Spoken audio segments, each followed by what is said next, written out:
Because when you die, your soul goes straight back up to heaven and it can be judged, whatever.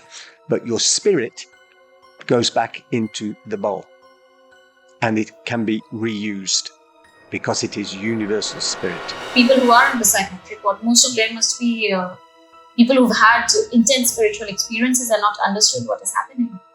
Or they could be under demonic influence.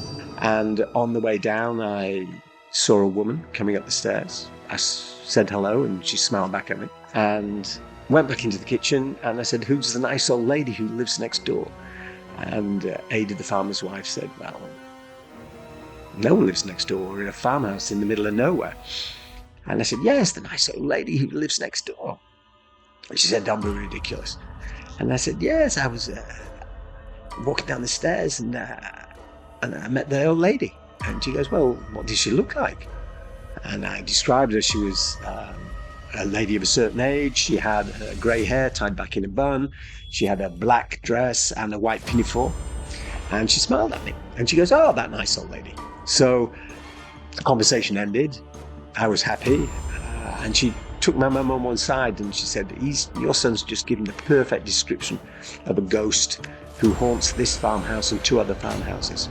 It's actually a ghost of a midwife." I mean, literally, just completely black eyes. And she just leant forward and she stared. She goes, "I am he of the spirit. I am he who has been here since the beginning. You know very well who I am, because I know very well who you are, Roger Lambert." Hi everyone. Today we are going into a very special conversation. We are talking about spirits and the worlds beyond. Welcome to our studio, Roger Lambert. Hello. Hello. So Roger, we'll let you do the introduction. Tell us about yourself. What do you do? I'm first and foremost an operative alchemist. I'm a bioenergetic therapist and sometimes a geobiologist. So what does that mean? The short answer, I was actually once asked by someone how would you describe alchemy if you only had a lift ride with somebody, like a one sentence thing to describe alchemy, which is an extremely deep subject. I thought long and hard about this, and then actually came up with an answer that alchemy it's to help nature with its own evolution. It's an understanding of nature. So it's a deliberate and a conscious interaction and conversation with nature that actually helps the operator and nature itself evolve. So that's the alchemical side of it. Bioenergetic therapist. It's a conversation between myself as a therapist and the patient.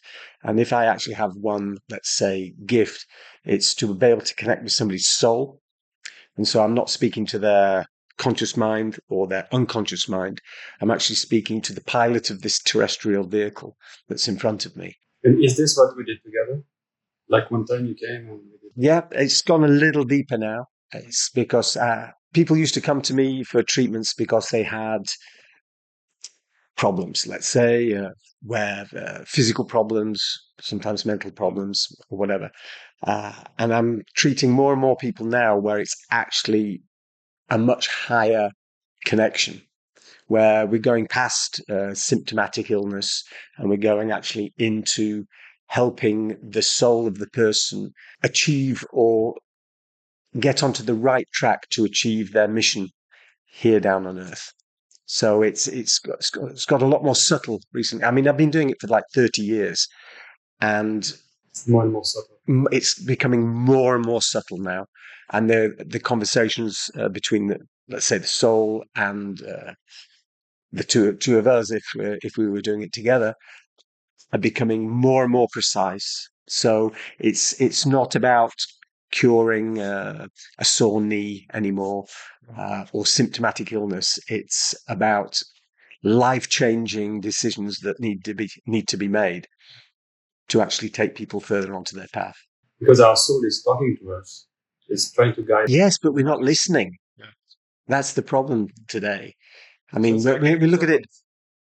I Mm. look at it from, let's say, an alchemical point of view, which is quite easy to understand. The three principles, talking about plant alchemy, let's say, the three principles are the sulfur, the mercury, and the salt, otherwise known as, let's say, the soul of the plant. You have the spirit of the plant, and then you have the body of the plant. So it's a trinity, like in a lot of esoteric and religious tradition. And this trinity it's deeper than we can actually imagine, because uh, on a plant level, the soul of a plant would be its, let's say, defining characteristic. So, and the vehicle of the soul of the plant we would say would be the active ingredients, otherwise known as the essential oil. And the essential oil is, when you smell the essential oil of mint, let's say, you know you're not smelling the essential oil of rosemary. So that is its defining characteristic. Whereas the spirit of a plant, it's easier to understand in the plant realm, because if we ferment any plant whatsoever, we get one product, ethanol. Other ones, ethanol, the products of fermentation. But you distill any plant on the planet, and you will get ethanol. So it is the universal spirit of the plant realm. And that means you could, I see a lotus in front of me. You could ferment a lotus and you would get a spirit, or you could ferment this green plant, you could get a spirit, and those spirits would be almost identical. So it's this universal spirit throughout the whole realm, which is what we say in alchemy. It's the life spark. It's what gives you life. It's the flame of life, the little étincelle, the spark of life. But it's not what defines you. That's the universal spirit. And then the body is the body. So you have the actuating cause of your reality, which is your soul. And then you have the spirit, which gives you the life spark, which it means you're alive. And to extrapolate that up to the human level is, I like to explain it in a way that's very easy to understand to my patients or my clients. Is, you imagine life is like driving a car. It's a car journey. It's your spirit that's driving the car, because a spirit is here for life experience. All it wants to do is get experience. It doesn't matter what it does to get experience. That's why sometimes we do stupid things. Whatever it says, oh, I want to go skiing. That girl looks lovely. I think I'd like to try and chat that girl. Oh, I think I want a gin and tonic now. Oh, I'm going to go running. That's the spirit. It's very easily distracted, and it's just wanting experience. Whereas your soul is here on a mission.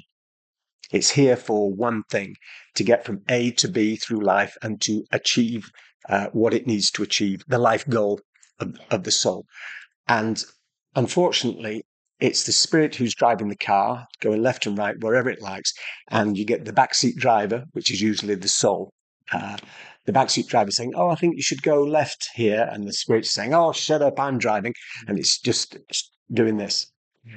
And sometimes you'll get something that happens where the soul will probably, let's say, cause an accident in the car to stop you going down a road, because it needs to go somewhere else. So the ideal thing is to actually have the soul up in the passenger seat navigating. That's when the soul, coming back to your question, when the soul is actually listening. Your spirit is actually, and your mind, which is spirit, is actually listening to what your soul is trying to tell you. And sometimes the communication is very ambiguous. It's a bit flustered, but you can actually get to a stage where, I don't know if it's ever happened to you in your life, where suddenly the soul, who's just had enough of the spirit going left and right, says, stop the car. Stop the car. And then the soul will get into the driving seat. And so then the spirit's in the passenger seat with white knuckles hanging on, because the soul knows exactly where it's going, and it drives extremely fast. And this is where you'll get, sometimes you will completely change your life in the blink of an eye. As in, it will just stop, and you will just go down another direction and say, right, that's it. I'm giving up smoking. I'm giving up drinking. We're not going to Barcelona this year. We're going to India, and we're going to do this, this, and this, this. And you're sitting there thinking, well, that's a bit weird. I've just said all that. That's actually where your soul does. And suddenly things start happening extremely quickly. But this you realize it usually afterwards. The benefit of hindsight usually helps. When you think, well, that was a bit weird, that last trip we went on. Yeah. And that's where your soul is actually getting into the driving seat. And you come back to your question, we normally listen to our souls. The fact is we're not really listening, or we can't hear the soul, and we're trying to ignore it because sometimes it's going against our best interests. And that's why sometimes, because souls are, they're infinite. Yeah. Infinite, they are just pure love, but they don't really have any emotions either. So they don't care if they will cause you to break your legs. So you do not go on that skiing trip, because they want you to go somewhere else. I'm certain now, after many years of experience, that your soul actually, which is the actuating cause of your existence, can actually manipulate reality to force you to do something. I want to ask you, because when I had my first treatment with you, when I called you, it was because I had this sadness in me which I could not explain. Like, I was really sad. It was also the time of COVID and all the drama around us, and it had taken me really down. And also the fact that I had this continuous desire to go back to India. Like, I just didn't want to be here. I had all, which was inexplicable because I made this decision. Or I think I made this decision. But then there was always something that was pulling me back. And that's what he said. He said that I'm here, but I've left my soul behind. So what does that mean? Like, no, you've not left your soul behind, but your soul may be a bit homesick. There's maybe unfinished business back in India that you've come over here, or it may be your soul brought you over here, but your spirit, your experience, which is that holds all your memories back in India, where you got a bit. I think you were homesick in a way because it was just after the birth of your. Just before, yeah. Yeah. So you were probably having a bit of a hormone cocktail at the time, which, giving birth is no easy task, and that's why we leave it to you. So, if I can remember rightly, during your treatment, I think if I would have to analyze it today, in response to your question, I would think the idea of having another child here, maybe you were thinking, should I have this child in India? Going back to your roots, because that's where you were born, that's where you're from, and probably a little homesick. I'm quite sure that your soul and Benoit brought you here for another mission in your life. I'm in a much better place now, but then there's also something that I want to share with you, which I've never told anyone before. Well, you're going to tell a lot of people just now. Because I'm trying to understand these things for some time now. My grandmother passed away recently, and I was very close to my grandmother. And luckily I was in India just a month before she passed away, so I got to meet her one last time, which was also fear because I had not been to India for a long time, and I was like, what if I don't get to see her? So I met her and she passed away. And when she passed away, I feel she did something. So whatever that yearning was, because it was not just a desire to go back to India. Like, I can't explain to you how intense it was that I need to go back. And she died just after, right afterwards. After your trip? Yeah. And she just got to see her. Yeah, I got to see her, and and when I came back 2 weeks after that, she passed away. But then with her going, that yearning to move back went away. Like, the perspective changed suddenly. The perspective was like, okay, this is home now, which is very weird. You were cutting the ties, and your last tie was maybe your grandmother. I mean, I still have my family, and I still have. I think you've got a special relationship with your grandmother. The fact that look at it just from the evidence, you have a yearning to go back to India. You go back to India and you see your grandmother, who's maybe you knew she was coming to the end of her life, and meeting her physically there. Obviously, there was an energetic exchange of some sort, like you went to get your inheritance. We're not talking about gold coins. You went to get your energetic inheritance because I'm certain, like in certain traditions, it's almost like the elephants, matriarchal society, etc. And from mother to daughter, or if it skips, sometimes it could go from grandmother to granddaughter, and so you went back to collect something. Yeah. And also, she felt really sick afterwards. Yeah. Something with the throat. And my son also had the same disease. Weird. like really something weird. So now you will tell me if I'm wrong or not. But since my son has been born, I believe that he's my mother. My mother passed away when I was really young. I was only 7. And since he's been born, like he was born and we had this weird connection, and the things that were happening around us that time, it was like we were only for each other. And I had this thing that he's my mother. So now when I went to meet my grandmother, who's also his mother, if my theory is correct, first of all, he got the chance to meet her. Okay, and she was really on her, you said deathbed, you can say, in the last few days of her life. And then the moment we came back, he had what you call the swelling of the nodes in the throat, which they say is an emotional response to something. But he was not even 2 years old. So you see, it must have been very 2 years. It doesn't mean he doesn't feel anything. Exactly. Because he's animated by a spirit and a soul. Who knows? So there is compassion. Yes, exactly. So even if he doesn't understand. And then very strong reaction, and the doctor didn't understand why this happened or whatever, and he didn't need any treatment. 3-4 days later, it started going down. And then the day my grandmother passed away, my dad just sent me a message that Nani has expired. And the moment I read that message, I got very strong, in the same place where my son had the thing, I got a very strong pain.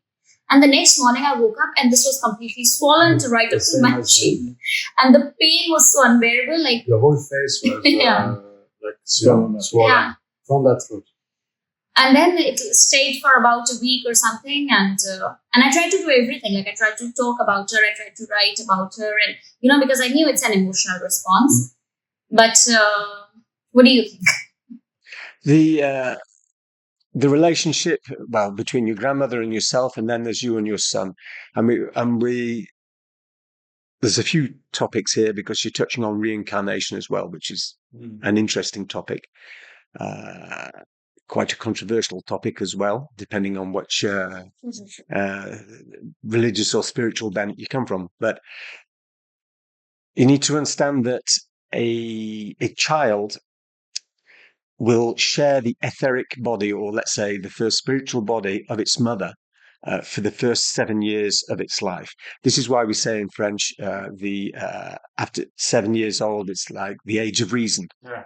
The age of reason. Or we say the age of I've got reason. That's where the child becomes in a form of independence. It's actually not 7 years. It's actually 7 years run out. So it's 8 years, as in when they have their 8th birthday, because you think about the 7 principal chakras, which are the archetypes of certain characteristics of the human psyche, that when a child is born, it will have the first chakra, and then it basically works up the chakras each year.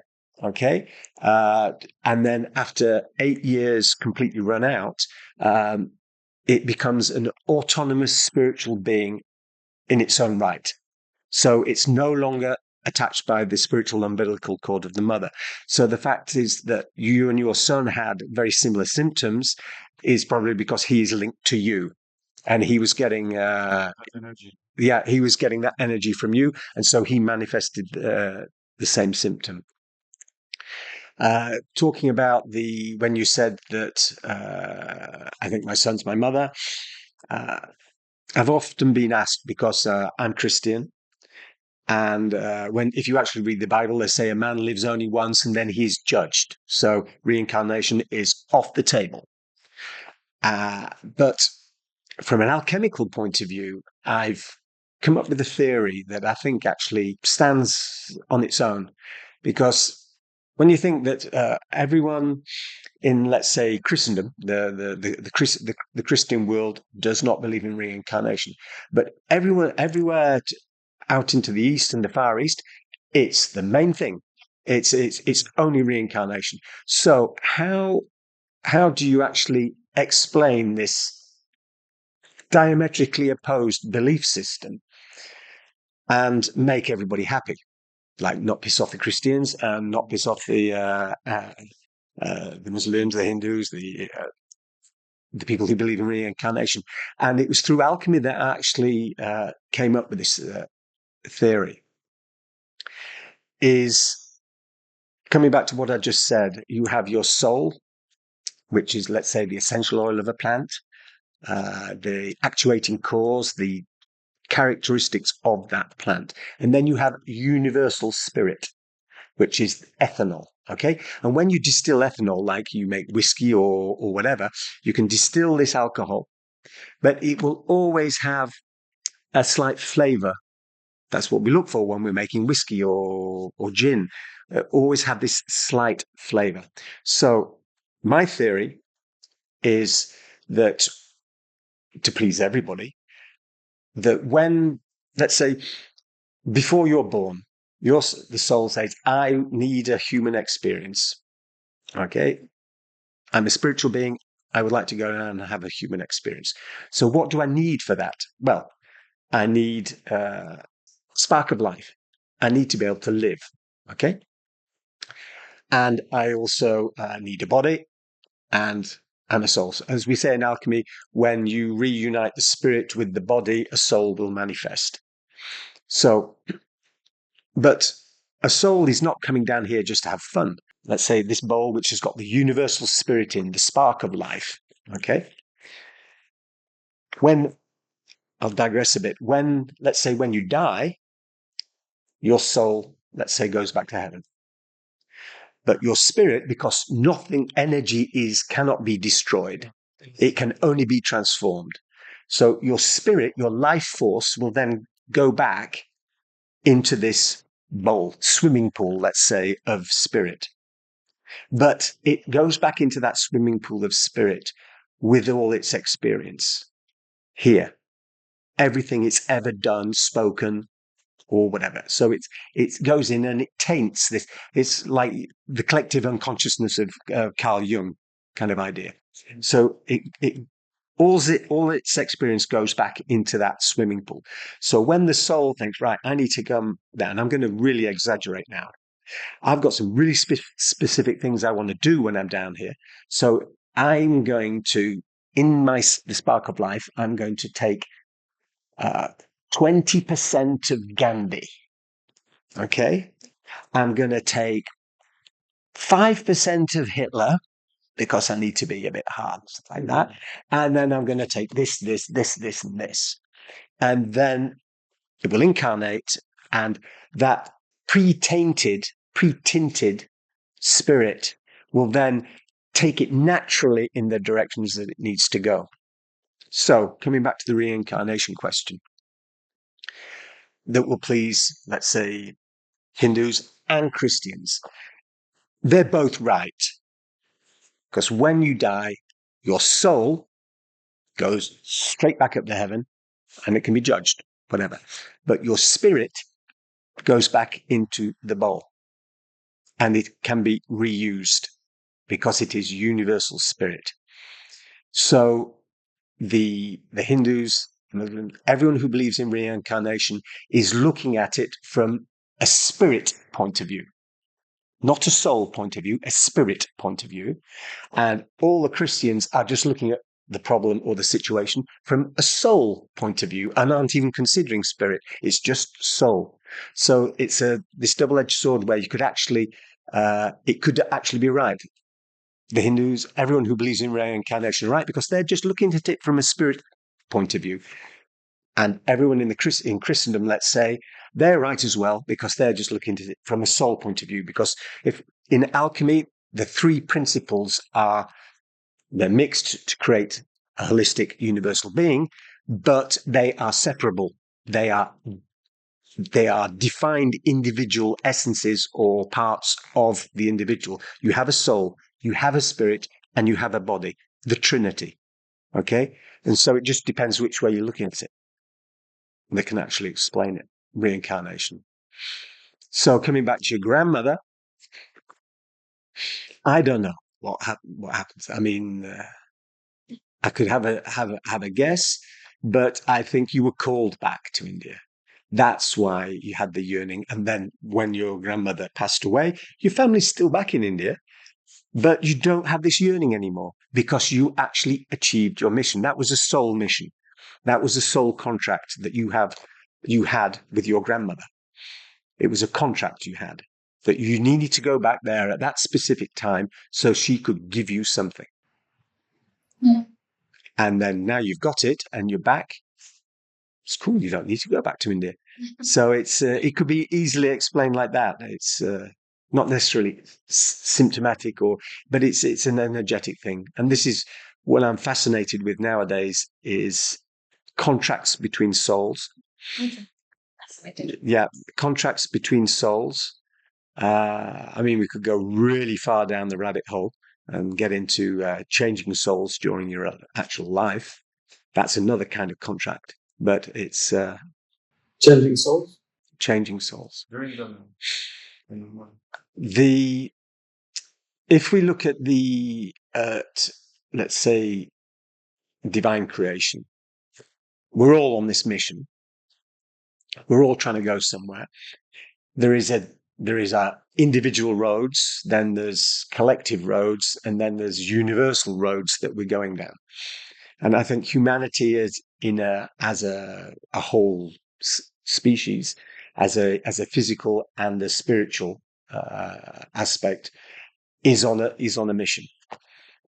And certain things, let's say, a soul that comes down, incarnates, is born, and then goes through life. That's one way of doing it. For a soul to have an experience down here, but for the collective, let's say, certain things need to be done, and certain souls, let's say, who are coming for very particular missions, who do not have time to go through the process of incarnation, spending 3 years shitting themselves in a nappy and being spoon-fed, and then growing up like that. They're coming for a very specific mission, and they need somebody of a certain, let's say, spiritual maturity, or who is going down a road that suits them perfectly. And it's a contract between souls, and you sign it before you come. I mean, you should read the small print before you sign any contract. And so you can actually, there'll be a moment or several moments in your life where you will change souls. I've had it done, it's 5 times now in my life. And this is why I'm convinced that it's possible. There's a lady, she wrote a book, I forgot the name of the lady, but it was called Walk In, talking about walking, a soul walking in and another soul walking out. I'm not keen on her analysis of actually how the process works and why it happens, but she's got a lot of anecdotal evidence that says it's possible. And the fact is that I've had it happen to me on several occasions, and some of my patients as well. And the symptoms are, I mean, quite radical. Can be, you can, let's say, come down in the morning into the bathroom, you look in the mirror, And it's like, who the fuck is that? I mean, literally, who is that chunk of meat staring out at me from the mirror? And it's a bit freaky. It's and it's not a psychological or a psychiatric disassociation from the body. It's looking it through this this particular lens. It's concrete. But that's the problem. The worlds that we live in, the kind of education that we have, like there is no knowledge of the spirit world. Like this is what it is, and it's so flat. All that we talk about. So when something like this happens, the first thing you're going to think is this person is crazy. Like who do they talk to? Like who do they say, okay, I don't know who this is. What is wrong with my body? The first thing you'll do is take them for psychiatric help. Yeah, well, that usually ends up happening. Yeah, so that's what I feel. And we've had this discussion before. People who are in the psychiatric ward, most of them must be people who've had intense spiritual experiences and not understood what is happening. Or they could be under demonic influence, another subject. Okay, we got really quickly into this. Do you want to tell us how it started? Like, what did you learn this? How does it come? Or is it a gift? Or like, let's start from the beginning and then we get into the demonic. It all started when I was 6 years old back in England, in a farm in Yorkshire, a farm in the middle of nowhere, where the farm was owned by the parents of my dad's best friend at the time, and we used to go up there and spend time up there. And we were all in the back kitchen one evening. I was 6 years old. Back kitchen is, it's not like the main kitchen or where it's where you hang out, where the wood burning stove is, where they cook and stuff. So it's the life and soul of the farm. And we were there, and I said, well, I need to go for a pee. So I trotted out the kitchen into the middle of the house, up the stairs, and then there's a corridor that runs along the whole of the house at the top. And I went to the end of the corridor, into the toilet, had a pee, and I came out, and something just drew me to not go back into the way I'd come, but to spiral down this little spiral staircase that went into the back library, a very narrow staircase. And on the way down, I saw a woman coming up the stairs. I said hello, and she smiled back at me. And went back into the kitchen, and I said, who's the nice old lady who lives next door? And Ada, the farmer's wife, said, well, no one lives next door. We're in a farmhouse in the middle of nowhere. And I said, yes, the nice old lady who lives next door. And she said, don't be ridiculous. And I said, yes, I was walking down the stairs, and I met the old lady. And she goes, well, what did she look like? And I described her. She was a lady of a certain age. She had grey hair tied back in a bun. She had a black dress and a white pinafore. And she smiled at me. And she goes, oh, that nice old lady. So the conversation ended. I was happy. And she took my mum on one side and she said, your son's just given the perfect description of a ghost who haunts this farmhouse and 2 other farmhouses. It's actually the ghost of a midwife. She'd actually seen her, I think, and but they could hear her quite often. And they continued living there. Like, it was not a scary ghost. They continued living there. Yeah, for sure. Yeah, they're very down to earth, the farming people. And who told you about like it was like she died and she's not there? Like when did you learn about it? I think it was in the car going home, and that was the last time I ever went for a pee upstairs in that farm. But that it had ripped the veil. I mean, I was 6 years old, so it's fairly aggressive. The veil was ripped, and it was a bit of a two-way street from then on. So I've sort of been in and out of the invisible all my life. But that's what triggered it. I mean, the story goes on a bit with the ghost when I went back in a guided meditation when I was like 30 odd. And it turns out that well, when I walked down the staircase, it was very narrow. I walked through her. I didn't think it was weird, but I'd walked through this ghost, and what had happened, was it a ghost? Was it just a manifestation of a divine being? Because apparently she took a bit of my soul as I walked through and kept it for me to, when I was ready, come back and get it. Because what happened then is a different story. I was in this guided meditation when I was 33 or something. And my friend who was guiding said, right, describe the story. So I'm in an altered state, basically. I'm almost under hypnosis. And I'm lying on the couch, and he said, well, okay, you go up the stairs. So I said, right, I'm going up the stairs. I go for a pee. Okay, I come out, turn right, go down the stairs. Lady coming up the stairs. I walk through. I'm out the other side now. He goes, stop. He goes, now visualize very, very carefully. Slowly rewind. Come back, come back, come back until I was completely in the ghost, in this being. And then literally my horizontal body just electrically bucked straight off this couch.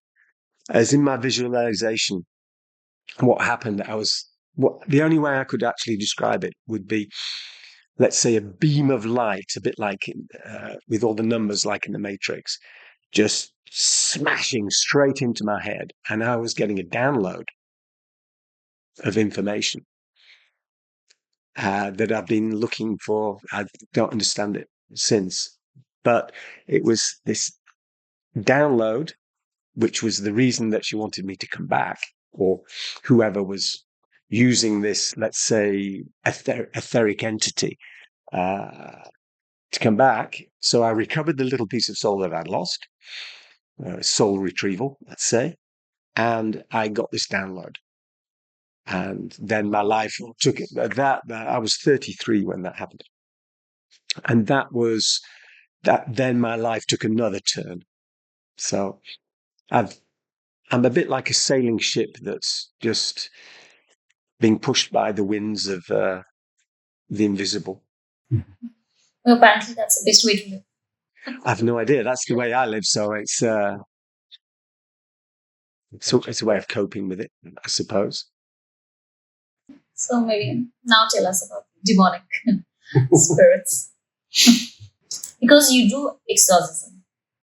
Exorcism, or you could say deliverance. Exorcism, I think, is, let's say, the phrase has been coined and is assigned to the Catholic Church. So they have exorcists. I trained with an exorcist for 5 years, and demonology, etc. It's fascinating. It's fascinating. But I suppose you could say I'm like they say in America, like lay non-religious people who do exorcisms. It's like deliverance ministry, which sounds better, I think. And I've got a connection with the divine, my own connection with the divine, and deliverance of any sort, whether it's via the church or whatever. It's not the actual exorcist himself that is actually delivering you. It's coming from the divine. I'm a physical person. I have a spiritual body, but we do not have the capacity to do that. We are just, let's say, the master of ceremonies that create the atmosphere and use the right words, nomenclature to actually call on the divine, who are there waiting to come down. They want to, but because there is freedom of choice, they do not have the right to actually intervene of their own accord. And so they need somebody who is incarnated to actually ask. And when you ask, they answer. When you knock, they open. And so it's just to create the right circumstances that if it is merited on somebody or whatever, that it will that they will be delivered of these entities. And there are a whole range of different kinds of entities. But I've studied a lot, seen a lot of interviews with Catholic priests, etc. And I agree with them on certain things where they say that, well, if divine law exists, if, let's say, sake of argument, there is a great architect, there is God, let's say, and he's given people freedom of choice, but there is divine law, universal law, and even demons have to obey those laws. We're in a system where it's like gravity. We have to obey gravity. Okay, we don't fly. Okay, it's like demons have to obey the laws, the divine laws, not necessarily the laws of nature, but the divine laws. And so, certain exorcists think that, or have postulated that possession or demonic influence is actually can be used by God himself to actually help spiritually lift somebody, to take them to the lowest so they can actually come back. And I've come to that conclusion as well, that it has been allowed, but for certain reasons. So it's all good. Yeah. Even if it's bad, it can be good. If you've read the Bible, you can see that God has actually used some really, really bad motherfuckers to do his work. I mean, he's because he goes, right, you guys, okay, a bit dodgy, but you'll do the job. And so they get to do the job. And so it's not as clear cut as we actually think.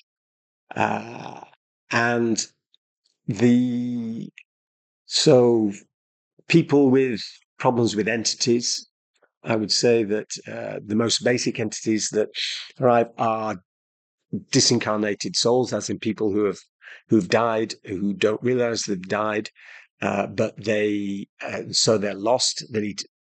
They're stuck here, and what they need to do, a bit like any kind of animal, let's say, they need to nourish themselves energetically to be able to survive here. And so it's vampirism, let's say. They're not evil, they just need to eat. So they're a bit like a parasite, and they will jump onto us, and they are nourished by our spiritual energy and mainly our emotions. Because when we say like high vibrations, which are very spiritual vibrations, and then we've got low vibrations, and they nourish on low vibrations, things like fear, anger, hate, sadness. It's like sugar for cancer. Exactly. Okay. So how do we get this kind of entity on us? What usually happens is because we resonate with the frequency that they are looking for. So you could be going home at night on the tube train, the metro. You get off at the last platform. It's dark. It's a bit spooky, and then like two guys with hoodies like come onto the platform. You think they're going to follow you, so suddenly you're like, oof, fear. And any entities that are there go, free buffet, free lunch, and they'll jump on to nourish from that, and then they can stay there. Usually, they will be at the base of your spine, between your kidneys. And so people can have a lot of problems with, let's say, disincarnated souls on them. Sometimes if it's somebody that they've known, as in that they don't want to let go of, or the person who's died wants to stay and try and look after somebody, then it would probably be between the shoulder blades in the back, because it's the heart chakra, as you well know. It has a front entrance and it's got a back entrance. So basically, somebody who you might have known will hang out around the back door, let's say, of the heart chakra. So that's that kind of entity. Then, can you have more than one? Yes, you can have hundreds. Yeah, Oof, thousands. that must be scary. Well, disincarnated souls, usually that would cause something like chronic back pain. I had a carpenter quite young. He'd got chronic back pain for 15 years. For no reason. Well, he's a carpenter, so you'd think, something like that, but he was quite often off sick, etc. And chronic back pain. I'd actually gone to go and treat his wife for something. And she said, oh, check out the husband. And we looked, and he'd got like 250 something. Can you test? Can you get rid of all of them at once? Yeah. And he'd got 250 of these entities on him. And so, not me. Called in the cleaning team. And the cleaning team came in. Off they went. And 3 days later, he rang up. He goes, I have no idea what you did. He said, but my back pain's gone. So they can, because of the number of them, the fact is they're parasites. So they're pulling energy out in this specific point. And he got chronic back pain, which just left like that. So the idea of getting these things out is also raising the vibration of this person? Or Yeah, definitely. Yeah. And then he has to make an effort to, after that, try and stay positive, right? To not become a victim again. Some people, that's a very down-to-earth guy, carpenter. He doesn't care. It's like, oh, God, that's a bit over my head kind of thing. But yes, thanks. That was great. So you get a lot of that. But certain people, they do consider that a part of their conscious journey, the fact that they've come and got rid of these things, and then they can have more spiritual openings, because when you put it this way, when you've got hundreds of entities, I mean, they're not letting anything in. And so when you clean away all that stuff, it leaves space for something else. But then you get the other scale where it goes towards like demonic influence and demonic even possession, which is a different story altogether. Because demons, they've been here for thousands and thousands and thousands of years. They know humans. They are disincarnated. They do not have bodies. And so they need bodies to possess, to influence, etc. So what are they? Are they created by God as well? Well, if everything, you could say yes. There's the different schools of thought. If God is all seeing, all knowing and stuff, why did he, if he knew that Satan was going to have a bit of a pride problem and then break away, he could have just stopped that. But that's a theological and theological argument for or against that kind of thing. The fact that they exist, that others think that demons are, let's say, the fallen angels, but don't buy that at all. The angels that fell with Satan are still angelic beings. But demons are not. Angels can actually manifest in physical form. Whereas demons cannot. Demons are pure spirit beings. And Genesis 6, when the angels fell, they took human wives, they copulated with human women, and their offspring then became what were known as the Nephilim, which were the giants, the men of renown of old. And basically, they were considered divine abominations. So half divine, half human. And so when they died, their souls they had no place to go, so they stayed here. And so they are considered as the demons, depending on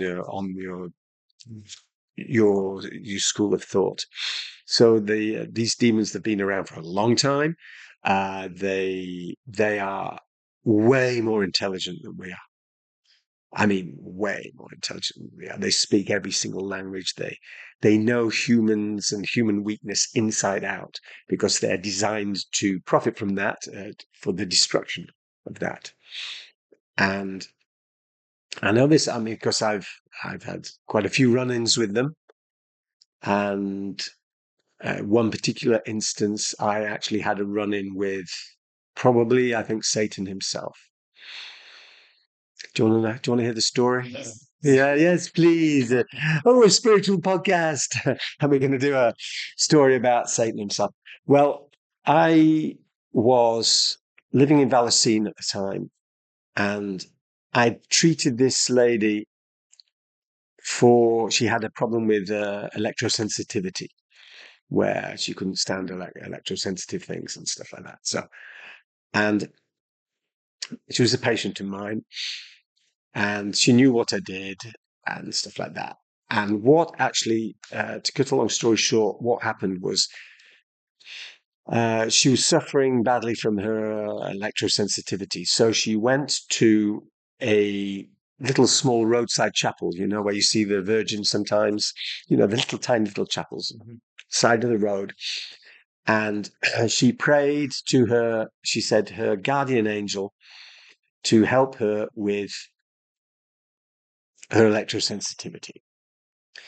And she had a dream, and her guardian angel came, and she thought, oh, that's pretty cool. Very, very, very vivid dream. And the guardian angels started trying to influence her, and she got a bit wary in the dream, let's say.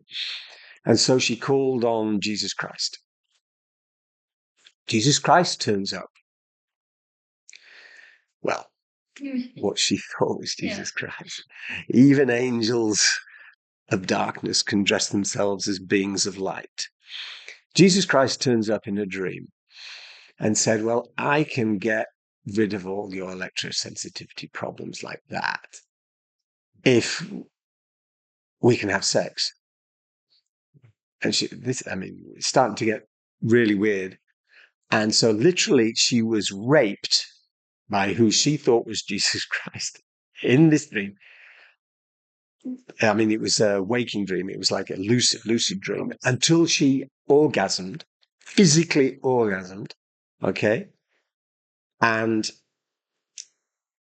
it was at this point, a few days later, that she rang me and she said, I was upset about this, and I'm hearing voices in my head telling me to like jump off a bridge or and whatever. And she said, well, I know somebody who can get rid of you, thinking of me. And then suddenly she said, when I said that, the voices in my head said, let's go. Okay, like a challenge. Let's go meet this person. And so this was 10:30 at night, because she rang me and she said, I'm coming to see you. And I said, what? Why? And the voices in my head. And I thought, well, that's pretty serious. So 10:30 at night, she was battling to not drive off the road because they were saying, oh, turn right, turn right. And she's literally crying. She managed to park the car. I went to meet her. She fell out the car into my arms. And this is a 45-year-old Swiss businesswoman. Okay. This is not somebody into anything. She's a trader, Swiss businesswoman. Falls into my arms. I hardly recognized her. Brought her into the house. And that was like 10:30, 11 at night. And then it was a battle till lunchtime the next day. It lasted all night. But during this battle, I scanned her, and she'd got 13 full-blown demons. Pardon? 13 full-blown demons on her. And so I called the cleaning team, as it were, to cut a long story short, and 12 of them just left instantly because they have to. One didn't. So the Last Supper, how many people were at the Last Supper? 13.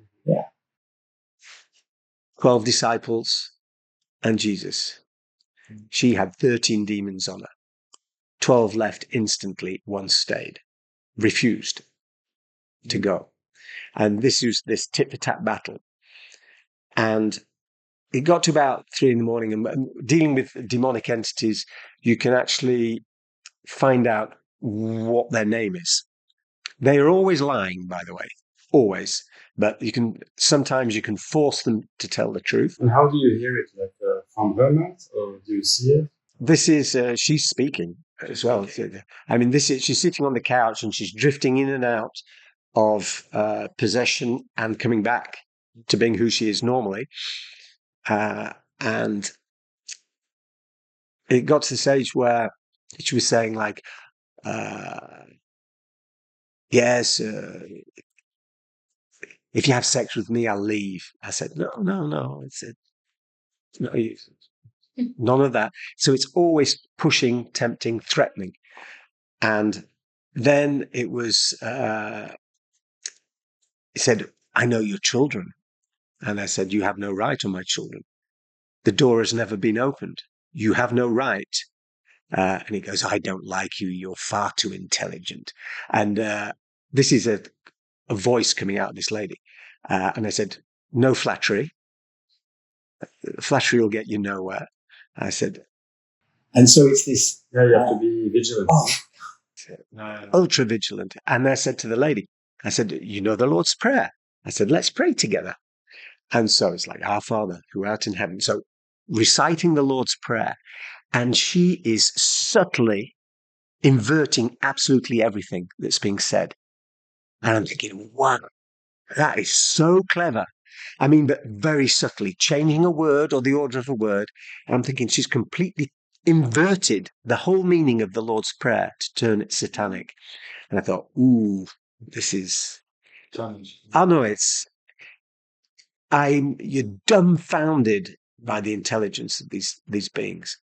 And then it got to a stage where about 3:30 a.m, I think, and I said, right, enough shit.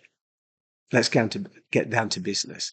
And I said, by the blood of Jesus Christ that he spilt on the cross for our sins, that won the victory against Satan, in Jesus Christ's name, I order you to give me your name. And the lady, she was sitting with her head, she was exhausted, was this poor lady. Her head just shot up and her eyes just went completely black. Oh, like the show in movies. I mean, literally, just completely black eyes.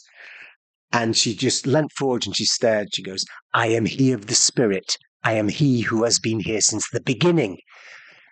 You know very well who I am, because I know very well who you are, Roger Lambert. And then it was just like, oh, fuck. And I knew instantly who it was. But it's like no fear. It's because I'm being guided. So you know the rules. You know the rules, yeah. And this is why it's the dangers of Ouija boards, spiritualism and stuff like that. You don't know the rules, you can get into seriously deep shit. And so that was then I thought, well, okay, this has just hit a completely different level now. I ended up getting in touch with the Diocese of Annecy, because every diocese in France has an exorcist, and they didn't want to know. Obviously. You called them at that time? Yeah, no, there's about 6:30 a.m. And we never got to the end of this.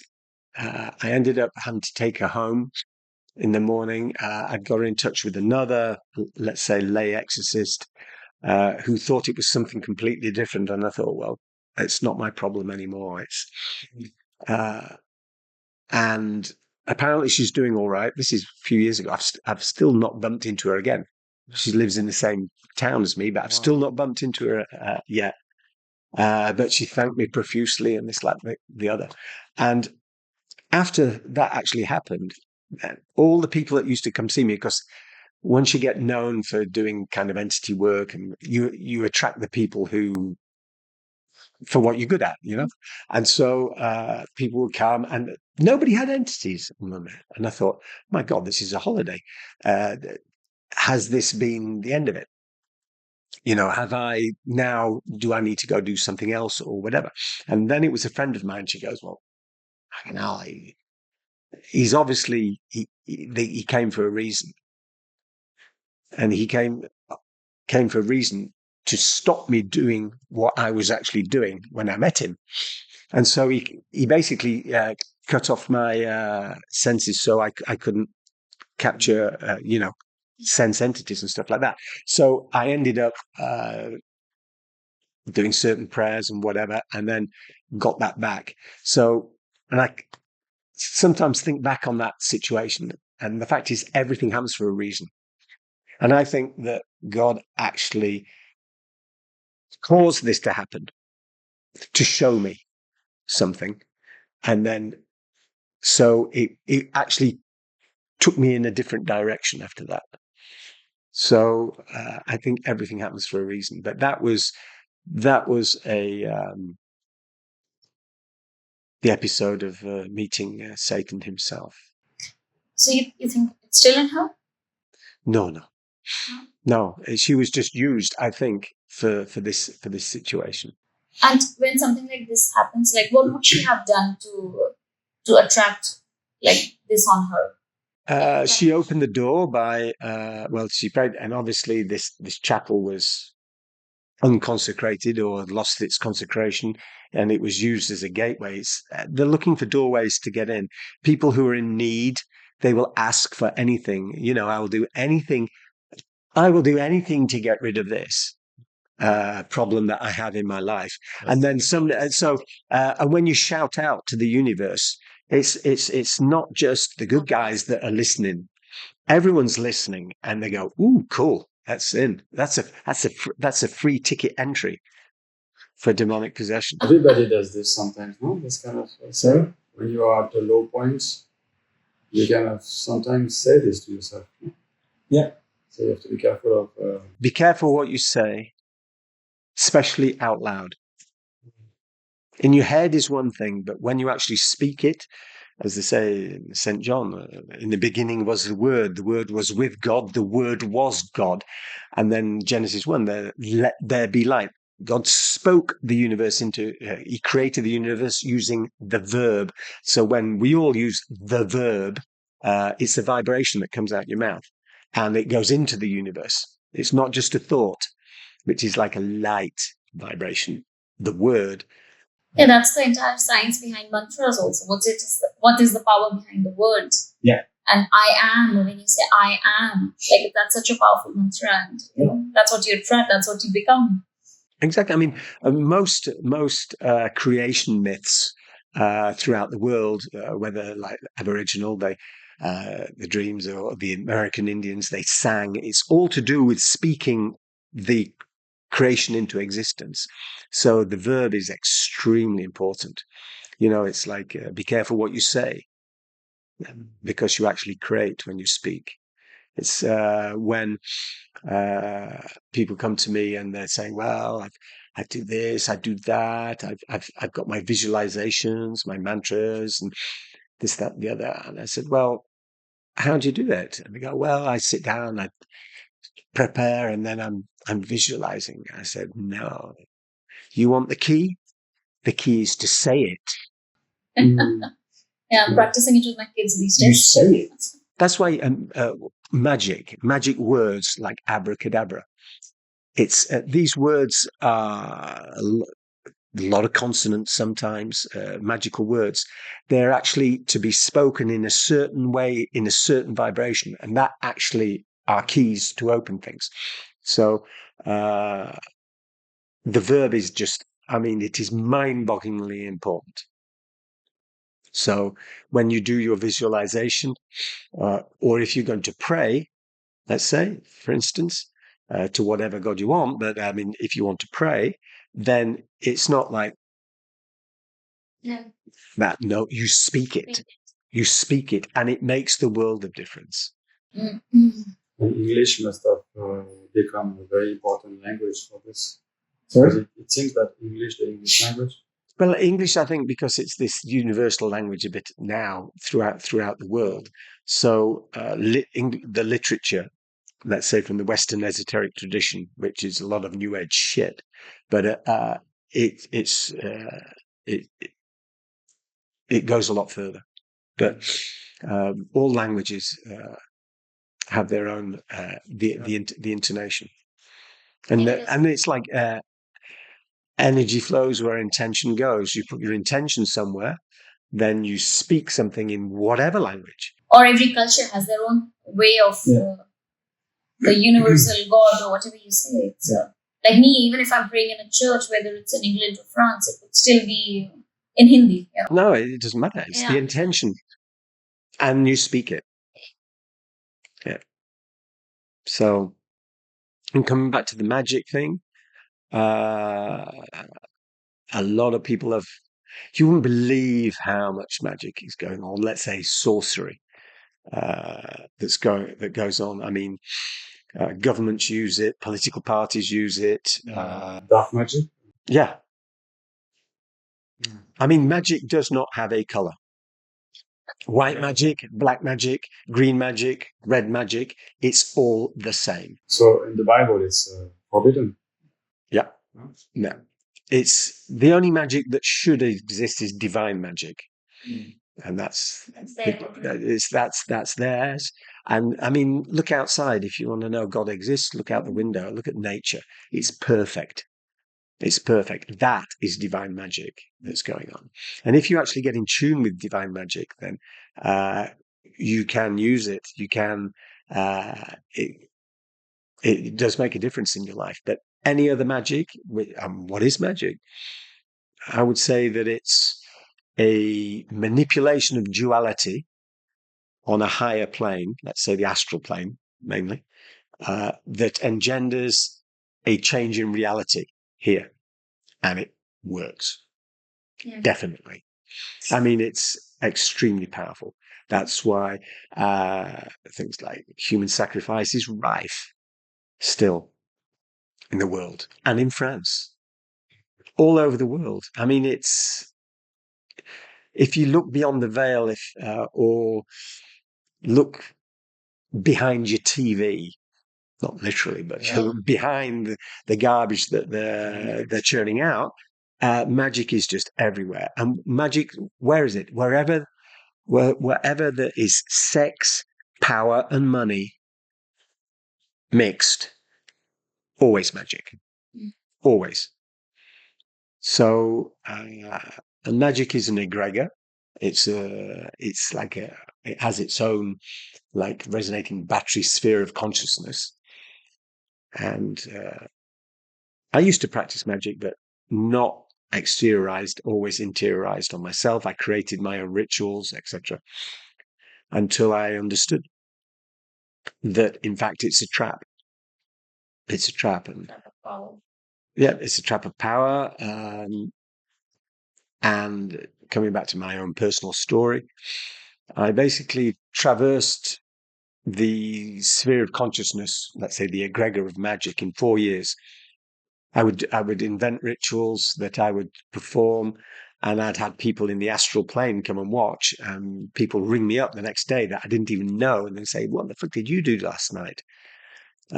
Because I was, I think, exercising muscles that I'd already used from previous existences, spirit-wise, my spirit, so I could understand. And then one of my life goals, I think, in this life was to actually come out the other side of the magical sphere of consciousness, let's say the egregor of magic.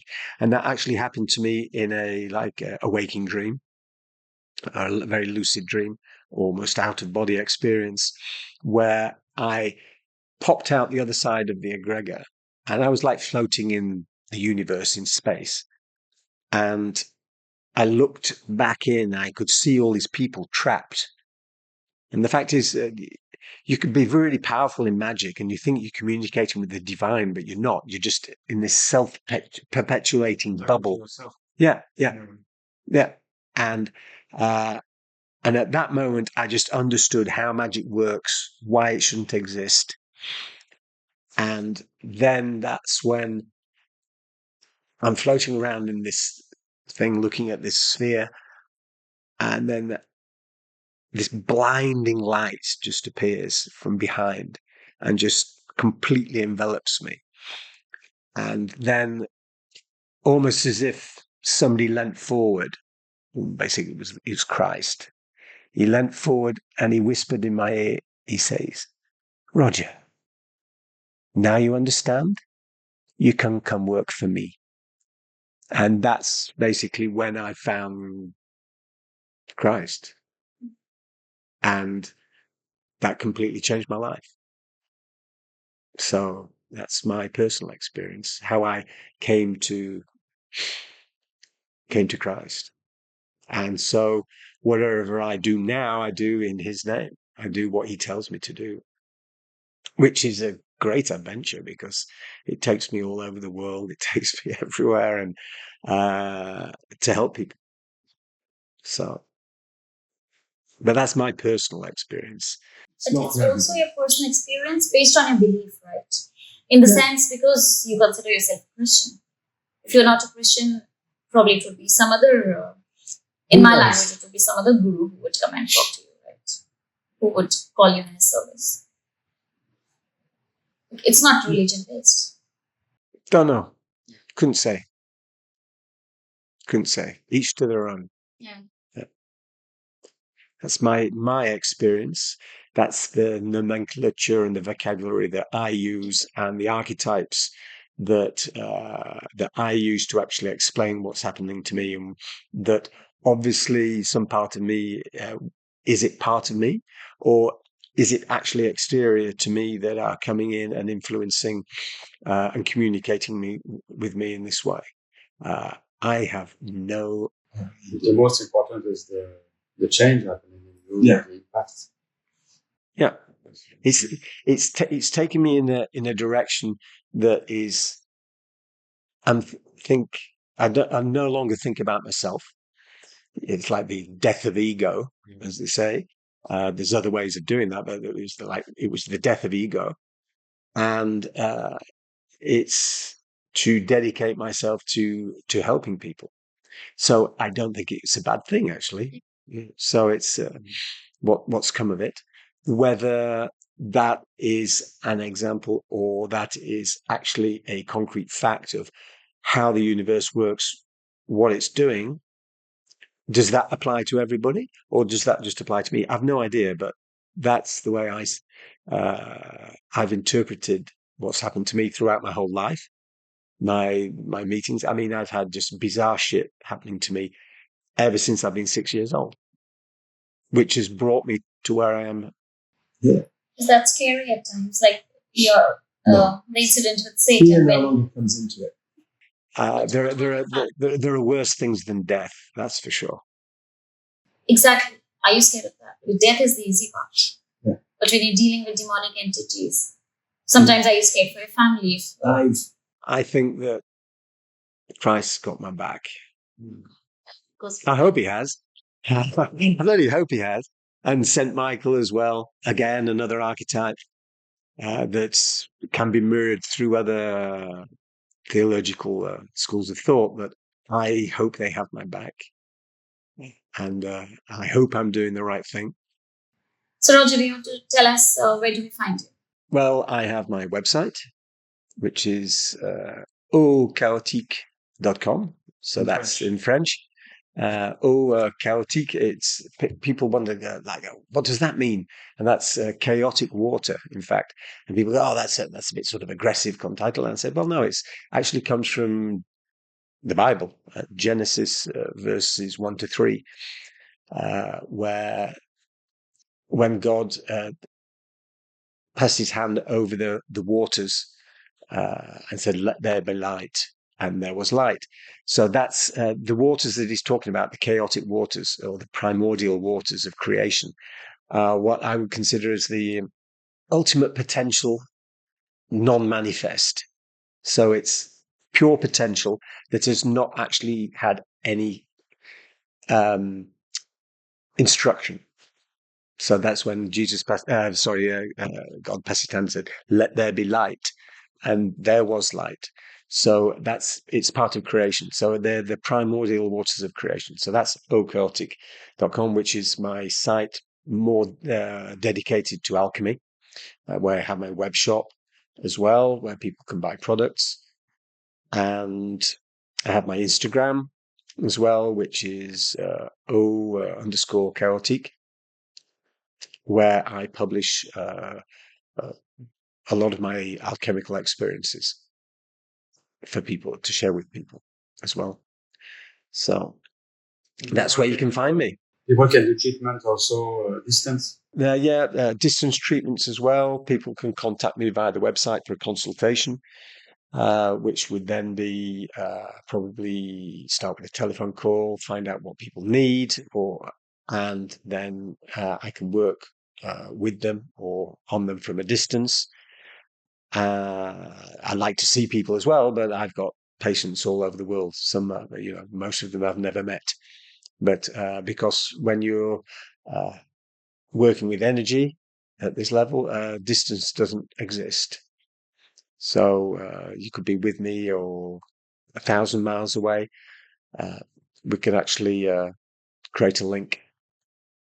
So that's where people can contact me if they need any help. But I treat less and less people now. I'm more concentrated on the alchemical side of it, on education, to help people create their own powerful medicines for physical problems and psycho-spiritual problems and spiritual development.